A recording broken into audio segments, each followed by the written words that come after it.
আমাদের বিগত ফ্যাসিস্ট সরকার 2 সপ্তাহে 1000 লোক হত্যা করেছে কমপক্ষে। বহু মানুষ, বহু পরিবার, বহু হসপিটালে গিয়েছে।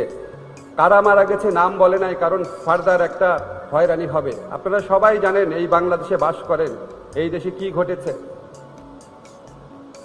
এরকম একটা হাহাকারের মধ্যে দিয়ে, এরকম একটা পৈশাচিক নির্মম ফ্যাসিস্ট ব্যবস্থার বিরুদ্ধে আজকে ছাত্র জনতা তাদের রক্ত দিয়ে, জীবনপণ প্রতিজ্ঞা করে আমাদের শুধু দেশ গড়ার সুযোগ এনে দেয় নাই, আমাদের সামনে এই প্রশ্নও হাজির করেছে যে এরকম একটা ফ্যাসিস্ট নির্মম শাসন ব্যবস্থা যারা দেশের তরুণ ছাত্র সমাজের উপর গুলি করার নির্দেশ দেয় এবং গুলি চলার পর আরো অনেক বেশি মৃত্যুর জন্য নির্দেশ দেয়, হসপিটালে গেলে চিকিৎসা করতে দেয় নাই। আপনারা অনেক পত্রিকায় রিপোর্ট করেছেন।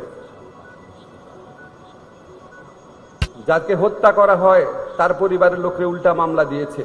এরকম একটা নির্মম শাসন ব্যবস্থা আপনারা প্রত্যেকে অনেস্টলি এই উপমহাদেশের সকল ফ্যাসিস্ট শাসন ব্যবস্থার সাথে কম্পেয়ার করে দেখেন।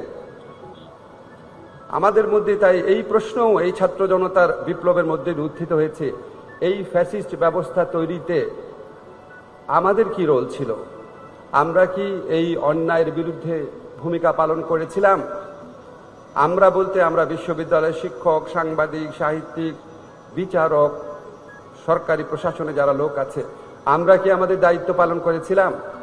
আমরা ছোটবেলা থেকে একটা কথা পড়ি যে অন্যায় যে সহে আর অন্যায় যে করে মম ঘৃণা যেন তাহে তৃণ সমদহে, সবাই একই চাপে।